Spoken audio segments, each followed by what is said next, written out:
Ça va, vous allez bien? C'est énorme. Ok, je suis prêt. Bonjour, voilà, je vous retrouve pour répondre à quelques questions. La première, c'est celle d'Amande sur TikTok. Pourquoi, selon vous, l'Europe est-elle en danger? Je vais répondre de manière très simple. 1. On a le retour de la guerre sur le continent européen, l'agression russe contre l'Ukraine. 2. Cette guerre, elle est menée par une puissance qui est dotée de l'arme nucléaire, la Russie, et qui a en plus des capacités de missiles qui peuvent atteindre notre sol. 3. On a une montée des armements partout dans le monde. Et donc, on le voit, Chine, États-Unis, mais aussi Russie, l'Iran qui est en train d'essayer d'accéder à l'arme nucléaire. Tout ça, c'est un contexte géopolitique qui fait qu'aujourd'hui, quand on regarde objectivement les choses, nous, Européens, on n'a pas de quoi suffisamment se protéger et être crédible. Donc, premièrement, on est en danger sur le plan militaire et géopolitique. Le deuxième élément, c'est qu'aussi on est en danger sur le plan économique et technologique. Aujourd'hui, on a un modèle qui, pendant des décennies, a fonctionné, qui a permis de financer le modèle social aussi le plus généreux du monde, celui qu'ont les Européens, et la France sans doute le plus généreux parmi les plus généreux. Et bien aujourd'hui, on a un grand risque de décrochage. Quand on regarde les 30 dernières années, notre croissance, ce qu'on a produit en valeur ajoutée cumulée par habitant, c'est 2 fois moins que les États-Unis. On le voit aujourd'hui, on réglemente trop, on n'investit pas assez, et en particulier, on n'a pas assez de capacité budgétaire en commun. En fait, on est ceux qui décarbonons le plus vite sans investir pour cela. Donc, on a un risque de décrochage économique qui créerait des dépendances nouvelles et qui ne nous permettrait plus de financer notre modèle. C'est aussi pour ça que j'ai proposé en particulier qu'on investisse beaucoup plus, qu'on accélère sur l'industrie décarbonée, qu'on renforce notre agriculture, etc., etc. Puis le troisième risque, c'est la division. On le voit bien chaque jour. C'est à quel point les débats aujourd'hui se clivent, parce qu'il y a parfois des problèmes d'éducation, mais aussi un manque de civilité sur nos réseaux sociaux, ce qui, pour le continent le plus ouvert, celui qui a inventé la démocratie libérale, les Lumières, c'est une forme de vulnérabilité. Donc il faut qu'on arrive à bâtir de nouvelles règles. Ça, c'est les risques intérieurs. Voilà, 3 grands risques principaux qui menacent notre Europe. Alors je ne sais pas si on dit 45 sur Instagram ou XLV. Bon, n'est-ce pas un échec de l'Europe de voir les extrêmes droites monter partout en Europe? Les extrêmes droites, elles se nourrissent de la colère, de la peur, du rejet de l'autre, assez classiquement. Et je ne stigmatise là aucun de leurs électeurs. Moi, je ne juge pas les gens qui votent pour tel ou tel parti, je combats des idées. Mais quand je regarde les programmes des extrêmes droites, elles sont plutôt sur des logiques, en effet, de peur, de colère, de ressentiment. Et puis les extrêmes droites, elles utilisent aussi des moyens beaucoup plus sur l'émotion négative que sur l'argument. Et sur les réseaux sociaux, ça marche mieux aussi. Pour autant, c'est pas une fatalité. Un bon exemple que je donnais il y a quelques jours, c'est la Pologne. L'extrême droite était aux responsabilités en Pologne. Et il y a quelques mois, la Pologne a été aux urnes. Il n'y a jamais autant de Polonais qui sont allés voter. Et ben, ils ont mis l'extrême droite hors des responsabilités et ils ont repris des partis plus pro-européens. Donc il n'y a pas de fatalité si on sait s'attaquer aux idées. Et quand on voit aussi ce que fait l'extrême droite, qui en Pologne par exemple, avait réduit l'indépendance de la justice, avait combattu beaucoup d'universités libres et donc la liberté académique, avait combattu la presse libre. Quand on le perd, on s'aperçoit en quelque sorte de la valeur de tout ce qui va avec l'état de droit et que menacent les extrêmes droites partout en Europe. Mais il y a une forme d'hypocrisie, de projet caché aujourd'hui des extrêmes droites qui les fait progresser, c'est qu'elles avancent masquées. Que là où les extrêmes droites, il y a encore 5 ans, 6 ans, disaient Brexit, Frexit, c'est-à-dire sortie de l'euro, de l'Europe, retour au nationalisme, elles n'osent plus le dire. Mais au fond, le projet qu'elles portent, c'est la même chose. Et donc ce sont des projets qui appauvrissent. Simplement, en plus d'avoir des projets qui appauvrissent, la plupart du temps en Europe, elles ne disent plus la vérité des prix. C'est pour ça que je combats leurs idées. Troisième question, Charlie le BG, donc j'imagine le beau gosse, sur Snapchat. Pouvez-vous nous donner une mesure forte pour l'Europe, avec un petit test qui se balade à mesure, qui à mon avis n'est pas au bon endroit? Je pourrais citer des dizaines de mesures fortes qu'on vient de voter et qui étaient dans mon projet il y a 7 ans. Une Europe qui permette la neutralité carbone en 2050, une Europe qui permette de lever de l'endettement commun pour nous protéger, une Europe qui permette d'acheter et de produire ensemble des vaccins, etc., etc. Ça, c'est le bilan. Si je regarde devant, la majorité numérique à 15 ans, mesure très importante pour protéger nos enfants de contenus qui leur font aujourd'hui du mal. Ça ne peut se faire qu'en européen, parce que c'est des contraintes qu'on va mettre sur les plateformes, parce que ce sont des acteurs européens, parce que c'est le bon niveau. Deuxièmement, une défense crédible du continent européen. Un changement complet de notre concept de défense avec des moyens communs et une capacité de protéger notre espace aérien face aux intrusions. Troisième élément, d'avoir des diplômes totalement communs européens. Il y a 7 ans, j'avais proposé les universités européennes. On en a créé une 50aine. Maintenant, j'ai proposé qu'il y ait un diplôme commun de ces universités quand elles se mettent en alliance. Quatrième mesure très forte, un plan à 1000 milliards d'euros pour financer le climat, et donc notre transition, la digitalisation et en particulier l'intelligence artificielle et les efforts de défense. C'est une mesure très importante. Voilà. Éléonore sur Snapchat, est-ce que nous allons partir en guerre ? Non, on ne va pas partir en guerre, Éléonore, et je veux ici vous rassurer. Moi, j'ai tout fait au nom de la France depuis maintenant près de 7 ans pour qu'on ait la paix. Mais être une puissance de paix ne veut pas dire être faible.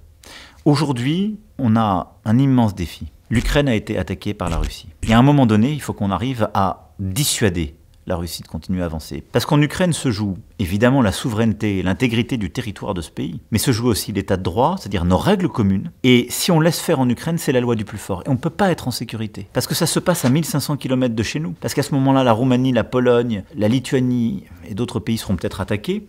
Et parce que nous-mêmes, on perdrait toute crédibilité et sécurité ce faisant. Donc on joue beaucoup de notre avenir et notre sécurité en Ukraine. C'est pour ça que j'ai dit on doit aider plus, ce qu'on va faire dans les semaines à venir, livrer plus de matériel aux Ukrainiens. Mais on doit dire aussi, à un moment donné, si les Russes vont trop loin, nous tous Européens, on doit être prêts à agir pour les en dissuader. C'est encore plus proche de chez nous, là, et donc il faut être prêt à le faire. Donc non, j'espère de toutes mes forces qu'on n'aura pas à partir en guerre. Non, la France n'est pas une puissance de guerre, mais une puissance de paix. Mais oui, si on veut avoir la paix, il faut la protéger. C'est pour ça qu'il faut s'armer, et c'est pour ça qu'il faut être dissuasif et crédible vis-à-vis parfois de nos adversaires, en leur disant si vous allez trop loin et que vous menacez mes intérêts, ma propre sécurité, alors je n'exclus pas d'intervenir. Question suivante de Baban sur Instagram. Bonjour, pourquoi ne pas créer une armée de défense européenne? Alors, c'est une très bonne question et en effet, on a commencé à créer des capacités communes. Par exemple, on a créé une armée de protection civile européenne ces dernières années. C'était une initiative de la France pour protéger nos territoires, acheter ensemble des Canadair, des hélicoptères, etc. et les projeter partout en Europe. Moi, je suis favorable qu'on aille beaucoup plus loin. Et donc, qu'on crée des capacités communes européennes de défense. 2, qu'on crée une force rapide d'intervention de 5000 hommes qui puisse aller se projeter pour protéger nos ressortissants quand il y a une opération très grave. Aujourd'hui, on le fait un peu au cas par cas. Il faut une armée européenne qui fasse ça. 3, je suis pour qu'on apprenne à faire des exercices ensemble en européen, qu'on crée pour cela aussi une académie militaire européenne. 4, je suis pour qu'on renforce une base industrielle et technologique de défense européenne, c'est-à-dire qu'on ait des équipements communs. Aujourd'hui, par exemple, on le voit en Ukraine, on a des modèles différents entre pays. Et donc les canons qu'on livre selon les pays ne sont pas compatibles et nos missiles ne vont pas d'un canon à l'autre, ce qui est une folie. Après, est-ce qu'on aura pour autant, dans les 5 ans qui viennent, une seule armée avec un seul commandement? Non, parce qu'on a des traditions très différentes, parce qu'on a aussi des règles d'engagement qui ne sont pas les mêmes. Et ça peut être aussi une force de garder des modèles au niveau de chaque pays, en tout cas moi je le défends plutôt. Mais déjà, si on fait ces 4 choses-là, on aura révolutionné la capacité de l'Europe à se défendre, se projeter et défendre ses intérêts. Que pensez-vous du départ de Mbappé au Real Madrid ? Je n'ai pas de commentaire particulier, si ce n'est que je compte sur le Real Madrid pour libérer Kylian pour les Jeux Olympiques et qu'il puisse venir jouer avec l'équipe de France quelques semaines après avoir gagné la Coupe d'Europe avec le PSG et l'Euro de foot avec l'équipe de France. Ça sent bon cette histoire. J'ai Baptiste sur Snapchat. Pourquoi ne pas avoir abordé l'enjeu climatique dans votre discours? La lutte contre le changement climatique n'est plus une priorité. Si c'est toujours le cas, quelles mesures comptez-vous mettre en œuvre à l'échelle de l'UE pour réduire les émissions de CO2? Alors j'en ai parlé, Baptiste. D'abord, la France, elle a été clé et c'est sous notre présidence qu'on a vraiment avancé ce fameux Green Deal, qui est au fond le plan de l'Europe qui permet d'arriver à réduire nos émissions à horizon de 2030 et surtout à la neutralité carbone en 2050. Qu'est-ce que je propose de faire pour les années qui viennent? Si j'avais une mesure pour décarboner, l'Europe de l'atome et l'Europe puissance électrique. C'est tout simple. Si on veut réduire nos émissions de CO2, il faut passer de toutes les énergies fossiles, les énergies carbonées, à l'électrique. C'est ce qu'on fait pour les voitures, mais il faut réussir à convertir nos usines en usines justement décarbonées, nos moyens de production, etc., etc. Pour ça, j'ai proposé qu'on accélère massivement le financement de nucléaire et de renouvelables. Oui, en France, on va, vous le savez, réavoir un programme de production de centrales. On a besoin de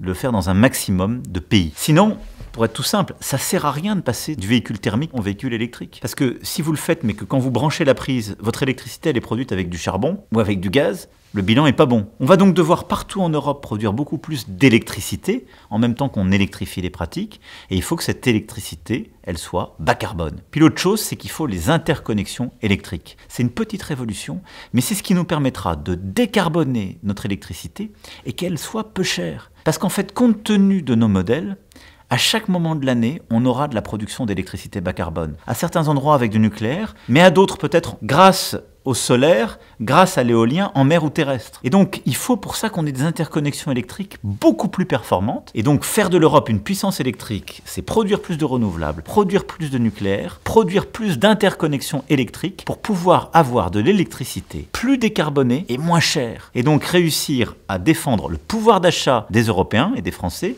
la compétitivité des entreprises et nos objectifs climatiques. Hyper important. Question suivante, Yael sur Twitter. 30 secondes sur l'égalité femmes-hommes, grande cause de vos 2 quinquennats, c'était un défi? Je pense que c'est un peu ironique. Non Yael, je veux vous rassurer, toutes les questions sont importantes. Je sais qu'il y a toujours des frustrations quand on fait un discours comme ça, on ne parle pas assez d'une question ou de l'autre. L'égalité femmes-hommes, c'est la grande cause de la France et on a fait une révolution collective, de l'égalité salariale à la question des congés parentaux, à la lutte contre les violences intrafamiliales et les violences faites aux femmes. Mais il y a une chose en Europe qui me paraît clé. Aujourd'hui, en Europe, dans plusieurs pays, le droit des femmes à disposer librement de leur corps est menacé. C'est-à-dire que ce qu'on a vu aux États-Unis avec la décision de la Cour suprême qui a ouvert la porte à ce que des États fédérés puissent revenir en arrière, de manière claire ou insidieuse, c'est le projet qui est poursuivi en Europe par plusieurs gouvernements. Ce que je veux porter, c'est qu'en effet, l'interruption volontaire de grossesse soit intégrée à la Charte des droits fondamentaux en Europe. Et que ce que la France, en quelque sorte, a fait le 8 mars dernier, qui est d'intégrer l'IVG, ce droit des femmes, dans notre Constitution. Je vous présente l'original de la loi constitutionnelle relative à la liberté de recourir à l'interruption volontaire de grossesse. On l'intègre dans la norme la plus importante en Europe. C'est un élément clé et ce combat, vous avez raison de le rappeler, il est fondamental. Tom sur TikTok. Bonjour monsieur, l'Europe va-t-elle soutenir ou faire défaut à notre agriculture française? Quel sera votre projet européen à ce sujet? Je vais vous montrer d'abord ce qu'on a obtenu pour notre agriculture française, c'est ça. Alors que tout le monde nous disait que la PAC allait baisser en Europe, après la sortie des Britanniques, que beaucoup voulaient baisser le budget, on a maintenu une PAC ambitieuse. Et vous voyez que la France, c'est le premier État agricole, et donc c'est le premier à toucher de la PAC. C'est un budget de plus de 50 milliards d'euros, et c'est pour la France 9,29 milliards d'euros. C'est le chiffre en ce moment même, avec plusieurs millions de bénéficiaires. C'est un marché de 450 millions d'habitants, que la ferme française contribue à nourrir. C'est des subventions qui font vivre beaucoup de familles et de fermes françaises, et donc ce sont des résultats concrets. On veut que la ferme française et européenne continue de nous nourrir et d'exporter. Donc on doit assumer des ambitions de production. Deuxièmement, on doit garder des ambitions justement de, là aussi, décarbonation, sortie progressive des produits phytosanitaires. Et on a déjà réussi des révolutions en France. Les produits qu'on utilisait dans nos cultures qui étaient les plus dangereux, on les a baissés de plus de 90% depuis 2018. Simplement, il faut le faire à chaque fois en donnant des solutions. Et surtout en ayant des règles de concurrence loyale. Il faut que tous les Européens le fassent à la même vitesse. Sinon, vous interdisez des produits en France qui sont utilisés de l'autre côté d'une frontière européenne. Et donc, vous pénalisez vos fermiers et vous allez continuer de consommer des productions qui ont ces produits simplement en les important, ce qui est, vous le comprenez comme moi, complètement ridicule. 3, adapter notre modèle agricole. On a une révolution qui se passe sous nos yeux, qui ne sont plus des exceptions. Les grêles, les sécheresses, les très très fortes chaleurs, tous les événements climatiques, parfois les mini-tornades, c'est en permanence. C'est pour ça qu'on a créé en France, ce qui était attendu depuis des décennies, c'est un système d'assurance récolte. Tout ça, le problème d'irrigation, les changements de culture, les débouchés, fait que on va lancer une concertation pour repenser le modèle productif de l'arc méditerranéen. Et puis 4, il faut protéger notre agriculture européenne, c'est-à-dire avoir une politique commerciale avec des clauses miroirs qui fait que ce qu'on importe du hors Europe ait des règles comparables avec ce qu'on fait en Europe. C'est ce qui fait qu'aujourd'hui on se bat contre le Mercosur qui n'a pas ces clauses miroirs, et c'est pour ça aussi que je défends une force douanière et sanitaire européenne qui permet de contrôler dans nos ports et nos frontières le fait que quand des produits agricoles rentrent, ils aient les mêmes règles. Mais notre agriculture, pour moi, c'est un élément clé, parce que c'est produire, c'est nous nourrir et c'est notre santé et c'est notre pouvoir d'achat. Andreas sur Shorts, le couple franco-allemand est-il toujours d'actualité? Bonjour chers amis, je vous le confirme, vive l'amitié franco-allemande. Danke Olaf, ich stimme dir sehr zu. C'est bon? Ouais. Beaux-Hasards sur YouTube. Quelle destination conseillez-vous? Je pourrais te conseiller d'aller à Varna, aux confins de la Bulgarie. Ensuite, d'aller à Split chez Dioclétien, au cœur de Rome, te perdre dans ses vestiges, ou d'aller au Latran, de glisser jusqu'à l'Espagne et son Andalousie merveilleuse, d'aller te perdre dans Lisbonne et ses collines et les ombres de Pessoa, de villes de café extraordinaires et revenir par Salzbourg, aller sur les bords de la Baltique, au Danemark, et j'en passe. et d'entendre nos paysages. Je pourrais continuer comme ça sans fin. L'Europe a produit plus d'histoire qu'elle ne peut en digérer. C'est ça qui fait de notre continent un trésor. C'est pour ça qu'il ne faut jamais cesser de le chérir. J'ai coupé le truc du coup. Léo sur Instagram. Comment l'Europe aide-t-elle les jeunes? Comment redonner l'envie aux jeunes de prendre part à la question européenne?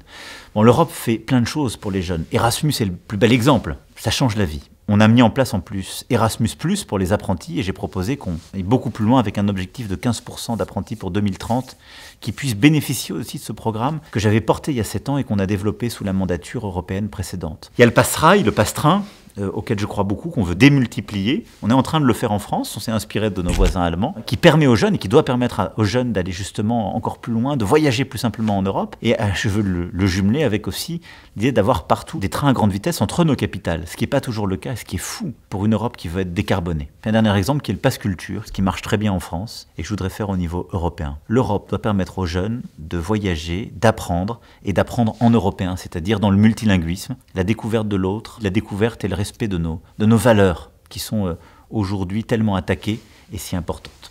Quand on est citoyen européen, je pense qu'il y a quelque chose de très important. C'est de se demander ce que l'Europe peut faire pour nous. Mais il faut toujours se poser la question de ce qu'on peut faire pour l'Europe aussi. Il y a une chose que vous pouvez faire pour l'Europe, c'est ça. C'est aller voter le 9 juin. Le 9 juin 2024, il y a nos élections européennes. Vous allez choisir une liste avec un projet européen et qui va porter ce projet sur les 5 années qui viennent. Demandez-vous ce que vous pouvez faire pour l'Europe. C'est aller voter et ne pas laisser à d'autres la possibilité de choisir votre Europe. Choisissez-la, vous, le 9 juin.